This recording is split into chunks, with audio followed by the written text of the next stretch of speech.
El Evangelio como me ha sido revelado, de María Valtorta. Audiolibro 7. Glorificación de Jesús y María. Capítulo 651. Sobre el tránsito, la Asunción y la realeza de María Santísima. 18 de abril de 1948. Dice María. ¿Yo morí? Sí, si se quiere llamar muerte a la separación acaecida entre la parte superior del espíritu y el cuerpo. No, si por muerte se entiende la separación entre el alma vivificante y el cuerpo, la corrupción de la materia carente ya de la vivificación del alma y, antes, la lobreguez del sepulcro, y, como primera de todas estas cosas, el angustioso sufrimiento de la muerte. ¿Cómo morí? O, mejor, ¿cómo pasé de la tierra al cielo, antes con la parte inmortal, después con la perecedera? Como era justo que fuera para la mujer que no conoció mancha de culpa. En ese anochecer ya había empezado el descanso sabático, hablaba con Juan, de Jesús, de sus cosas. Aquella hora vespertina estaba llena de paz.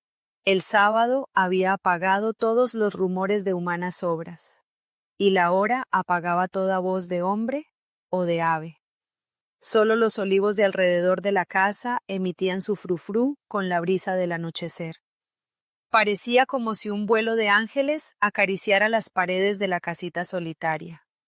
Hablábamos de Jesús, del Padre, del reino de los cielos. Hablar de la caridad y del reino de la caridad significa encenderse con el fuego vivo, consumir las cadenas de la materia para dejar libre al espíritu en sus vuelos místicos.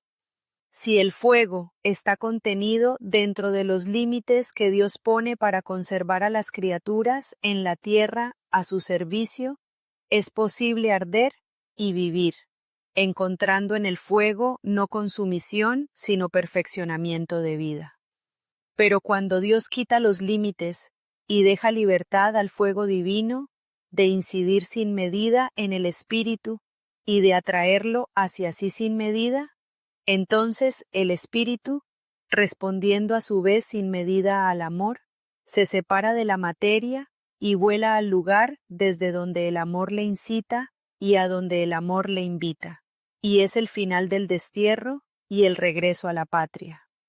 Aquel atardecer, al ardor incontenible, a la vitalidad sin medida de mi espíritu, se unió una dulce postración, una misteriosa sensación de que la materia se alejaba de todo lo que la rodeaba, como si el cuerpo se durmiera, cansado, mientras el intelecto, avivado más su razonar, se abismara en los divinos esplendores. Juan, amoroso y prudente testigo de todos mis actos desde que fue mi hijo adoptivo según la voluntad de mi unigénito, dulcemente me persuadió de que buscara descanso en el lecho, y me veló orando. El último sonido que oí en la tierra fue el susurro de las palabras del Virgen Juan. Para mí fueron como la nana de una madre junto a la cuna, y acompañaron a mi espíritu en el último éxtasis, demasiado sublime como para ser descrito. Acompañaron a mi espíritu hasta el cielo. Juan, único testigo de este delicado misterio, me avió. Él solo me avió, envolviéndome en el manto blanco, sin cambiarme de túnica ni de velo, sin lavacro y sin embalsamamiento. El espíritu de Juan, como se ve claro por sus palabras del segundo episodio de este ciclo, que va de Pentecostés a mi Asunción, ya sabía que no me iba a descomponer, e instruyó al apóstol sobre lo que había de hacerse.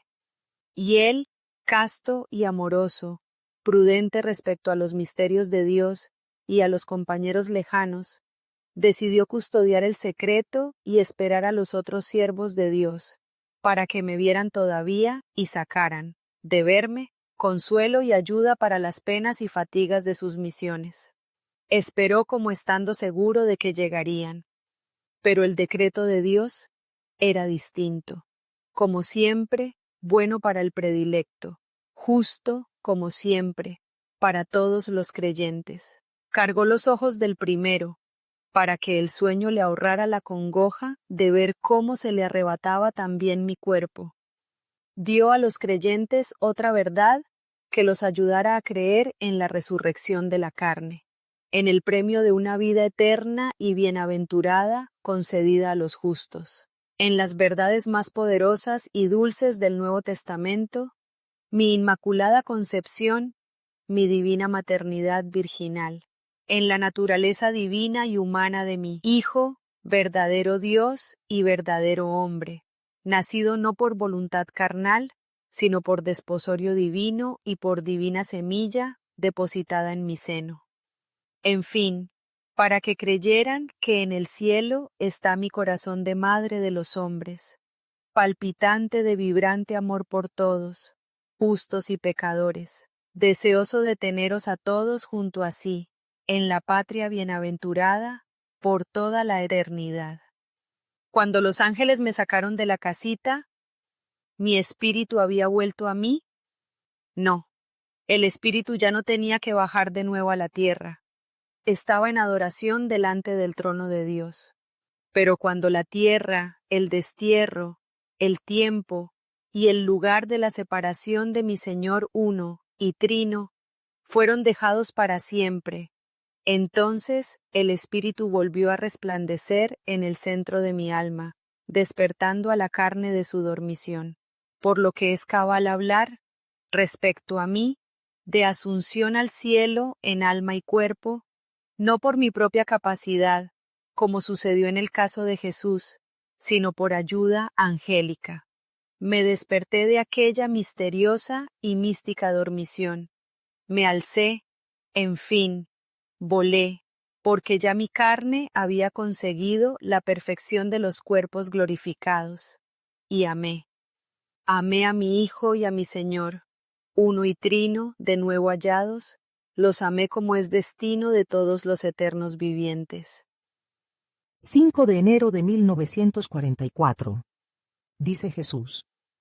Llegada su última hora, como una azucena cansada que, después de haber exhalado todos sus aromas, se pliega bajo las estrellas y cierra su cáliz de candor, María, mi madre, se recogió en su lecho y cerró los ojos a todo lo que la rodeaba, para recogerse en una última, serena contemplación de Dios.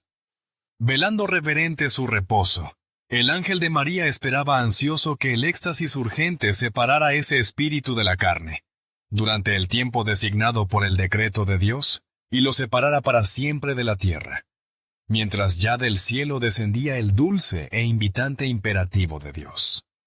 Inclinado también Juan, ángel terreno, hacia ese misterioso reposo, velaba a su vez a la madre que estaba para dejarle.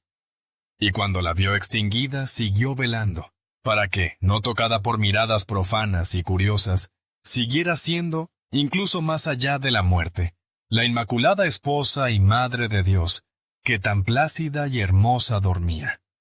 Una tradición dice que en la urna de María, abierta por Tomás, se encontraron solo flores. Pura leyenda.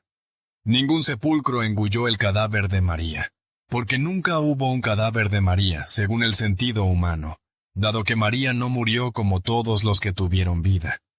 Ella se había separado, por decreto divino, solo del Espíritu, y con éste, que la había precedido, se unió de nuevo su carne santísima. Invirtiendo las leyes habituales, por las cuales el éxtasis termina cuando cesa el rapto, o sea, cuando el espíritu vuelve al estado normal, fue el cuerpo de María el que se unió de nuevo con el espíritu, después de la larga permanencia en el lecho fúnebre. Todo es posible para Dios. Yo salí del sepulcro sin ayuda alguna, solo con mi poder. María vino a mí, a Dios, al cielo, sin conocer el sepulcro con su horror de podredumbre y lobreguez. Es uno de los más fúlgidos milagros de Dios. No único, en verdad, si se recuerda a Enoc y a Elías, quienes, por el amor que el Señor les tenía, fueron raptados de la tierra sin conocer la muerte, y fueron transportados a otro lugar, a un lugar que solo Dios y los celestes habitantes de los cielos conocen. Justos eran, y, de todas formas, nada respecto a mi madre, la cual es inferior en santidad solo a Dios. Por eso no hay reliquias del cuerpo y del sepulcro de María, porque María no tuvo sepulcro, y su cuerpo fue elevado al cielo. 8 y 15 de julio de 1944. Dice María. Un éxtasis fue la concepción de mi hijo, un éxtasis aún mayor, el darle a luz. El éxtasis de los éxtasis fue mi tránsito de la tierra al cielo. Solo durante la pasión, ningún éxtasis hizo soportable mi atroz sufrimiento. La casa en que se produjo mi asunción se debió a uno de los innumerables actos de generosidad de Lázaro para con Jesús y su madre. La pequeña casa del Getsemaní, cercana al lugar de la ascensión. Inútil es buscar los restos. Durante la destrucción de Jerusalén, por obra de los romanos, fue devastada y sus ruinas fueron dispersadas durante el transcurso de los siglos. 18 de diciembre de 1943. Dice María. De la misma forma que para mí fue un éxtasis el nacimiento de mi hijo, y que, del rapto en Dios que en aquella hora se apoderó de mí, volví a la presencia de mí misma y a la tierra, teniendo ya a mi hijo en los brazos. Así, mi impropiamente llamada muerte fue un rapto en Dios. Confiando en la promesa recibida en el esplendor de la mañana de Pentecostés, yo pensaba que el acercamiento de la hora de la última venida del amor, para llevarme consigo en rapto, debía manifestarse con un aumento del fuego de amor que siempre ardía en mí. Y no me equivoqué. Por parte mía, a medida que iba pasando la vida, en mí iba aumentando el deseo de fundirme con la eterna caridad. Me instaba a ello el deseo de unirme de nuevo con mi hijo, y la certidumbre de que nunca haría tanto por los hombres como cuando estuviera, orando y obrando en favor de ellos, a los pies del trono de Dios. Y con impulso cada vez más encendido y acelerado, con todas las fuerzas de mi alma, gritaba al cielo: «Ven, Señor Jesús, ven, eterno amor». La Eucaristía, que para mí era como el rocío para una flor sedienta, era, sí, vida. Pero a medida que iba pasando el tiempo, cada vez era más insuficiente para satisfacer la incontenible ansia de mi corazón. Ya no me bastaba recibir en mí a mi divina criatura y llevarla en mi interior en las sagradas especies, como la había llevado en mi carne virginal. Todo mi ser deseaba al Dios uno y trino, pero no celado tras los velos elegidos por mi Jesús para ocultar el inefable misterio de la fe, sino como Él, en el centro del cielo, era, es y será. El propio Hijo mío, en sus arrobos eucarísticos, ardía dentro de mí con abrazos de infinito deseo. Y cada vez que a mí venía, con la potencia de su amor, casi arrancaba de cuajo mi alma en el primer impulso y luego permanecía, con infinita ternura, llamándome mamá. Y yo le sentía ansioso de tenerme consigo. Yo no deseaba ya otra cosa, ni siquiera ya estaba en mí, en los últimos tiempos de mi vida mortal, el deseo de tutelar a la naciente Iglesia. Todo estaba anulado en el deseo de poseer a Dios, por la persuasión que tenía de que todo se puede cuando se le posee. Alcanzad, oh cristianos, este total amor. Pierda valor todo lo terreno. Mirad solo a Dios. Cuando seáis ricos de esta pobreza de deseo que es inconmensurable riqueza, Dios se inclinará hacia vuestro espíritu, primero para instruirle, luego para tomarle en sus manos, y ascenderéis con vuestro espíritu al Padre, al Hijo, al Espíritu Santo, para conocerlos y amarlos en toda la bienaventurada eternidad y para poseer sus riquezas de gracias para los hermanos. Nunca somos tan activos para los hermanos como cuando no estamos ya con ellos, sino que somos luces unidas de nuevo con la divina luz. El acercarse del amor eterno tuvo el signo que pensaba. Todo perdió luz y color, voz y presencia, bajo el fulgor y la voz que descendiendo de los cielos, abiertos a mi mirada espiritual, descendían hacia mí para tomar mi alma. Suele decirse que habría exultado de júbilo si me hubiera asistido en aquella hora mi hijo. Ah, mi dulce Jesús estaba muy presente con el Padre, cuando el amor, o sea, el Espíritu Santo, tercera persona de la Trinidad eterna, me dio su tercer beso en mi vida, ese beso tan potentemente divino, que en él mi alma se fundió, perdiéndose en la contemplación, cual gota de rocío aspirada por el sol en el cáliz de una azucena. Y ascendí con mi espíritu en canto de júbilo hasta los pies de los tres, a quienes siempre había adorado. Luego, en el momento exacto, como perla en un engaste de fuego, ayudada primero y luego seguida por el cortejo de los espíritus angélicos venidos a asistirme en mi eterno, celeste nacimiento, esperada ya antes del umbral de los cielos por mi Jesús, y en el umbral de ellos por mi justo esposo terreno, por los reyes y patriarcas de mi estirpe, por los primeros santos y mártires, entré como reina, después de tanto dolor y tanta humildad de pobre sierva de Dios, en el reino del júbilo sin límite. Y el cielo volvió a cerrarse en este acto de la alegría de tenerme, de tener a su reina, cuya carne, única entre todas las carnes mortales, conocía la glorificación antes de la resurrección final y del último juicio. Diciembre de 1943. Dice María. Mi humildad no podía dejarme pensar que me estuviera reservada tanta gloria en el cielo. En mi pensamiento estaba casi la certidumbre de que mi carne humana, santificada por haber llevado a Dios, no conocería la corrupción, porque Dios es vida, y, cuando de sí mismo satura y llena a una criatura, esta acción suya es como ungüento preservador de la corrupción de la muerte.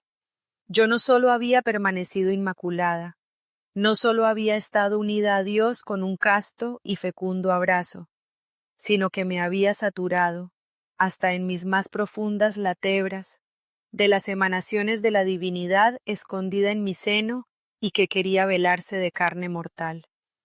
Pero el que la bondad del Eterno tuviera reservado a su sierva el gozo de volver a sentir en sus miembros el toque de la mano de mi hijo, su abrazo, su beso, y de volver a oír con mis oídos su voz, y de ver con mis ojos su rostro. Esto no podía pensar que me fuera concedido, y no lo anhelaba. Me habría bastado que estas bienaventuranzas le fueran concedidas a mi espíritu, y con ello ya se habría sentido lleno de beata felicidad mi yo. Pero, como testimonio de su primer pensamiento creador respecto al hombre, destinado por el Creador a vivir, pasando sin muerte del paraíso terrenal al celestial. En el reino eterno, Dios quiso que yo, inmaculada, estuviera en el cielo, en alma y cuerpo, inmediatamente después del fin de mi vida terrena. Yo soy el testimonio cierto de lo que Dios había pensado y querido para el hombre, una vida inocente y sin conocimiento de culpas. Un dulce paso de esta vida a la vida eterna, paso con el que, como quien cruza el umbral de una casa para entrar en un palacio, el hombre, con su ser completo, hecho de cuerpo material y de alma espiritual, habría pasado de la tierra al paraíso, aumentando esa perfección de su yo que Dios le había dado, con la perfección completa, tanto de la carne como del espíritu, que el pensamiento divino tenía destinada para todas las criaturas que permanecieran fieles a Dios y a la gracia. Perfección que habría sido alcanzada en la luz plena que hay en el cielo y lo llena, pues que de Dios viene, de Dios, sol eterno que ilumina el cielo. delante de los patriarcas, profetas y santos, delante de los ángeles y los mártires, Dios me puso a mí, elevada a la gloria del cielo en alma y cuerpo, y dijo: Esta es la obra perfecta del Creador, la obra que, de entre todos los hijos del hombre, yo creé a mi más verdadera imagen y semejanza.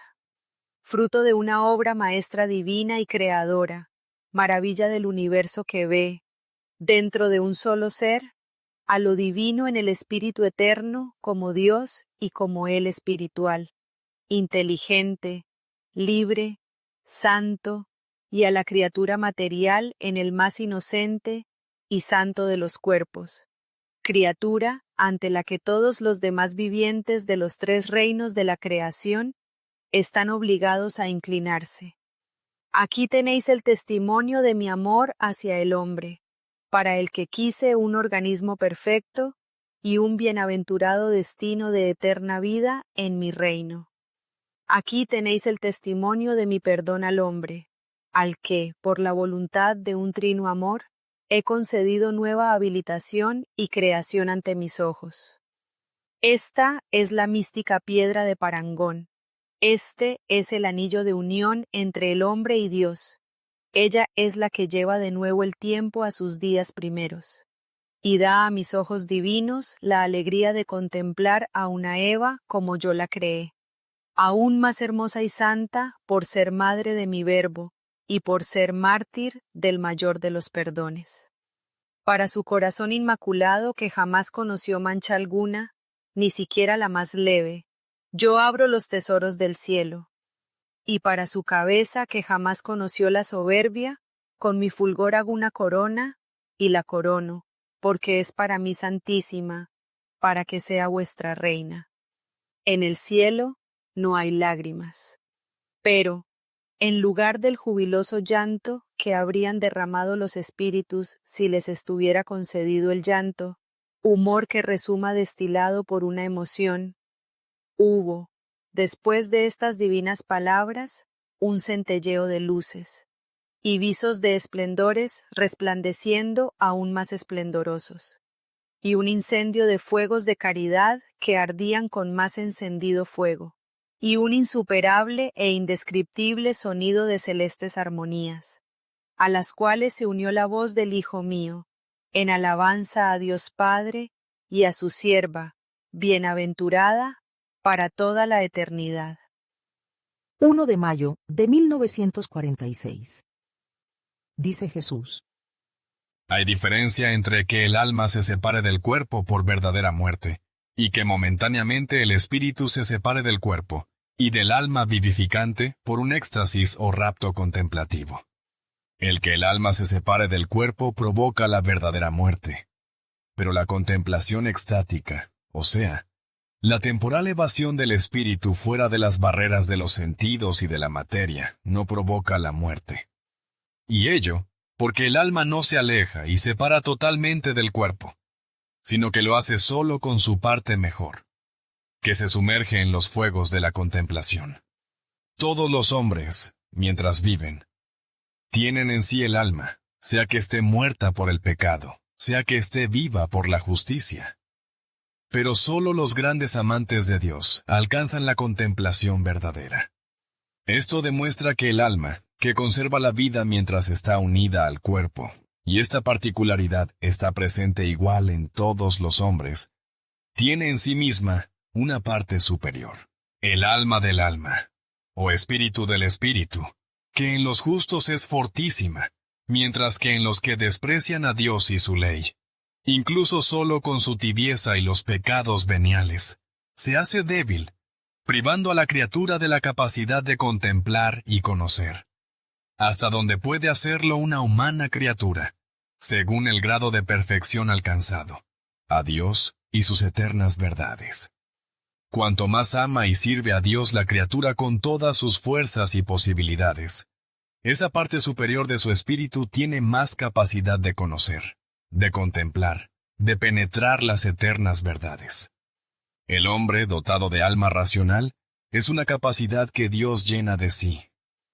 María, siendo la más santa de las criaturas después del Cristo, Fue una capacidad colmada, hasta el punto de rebosar sobre los hermanos en Cristo de todos los siglos, y por los siglos de los siglos. De Dios, de sus gracias, de su caridad, de su misericordia.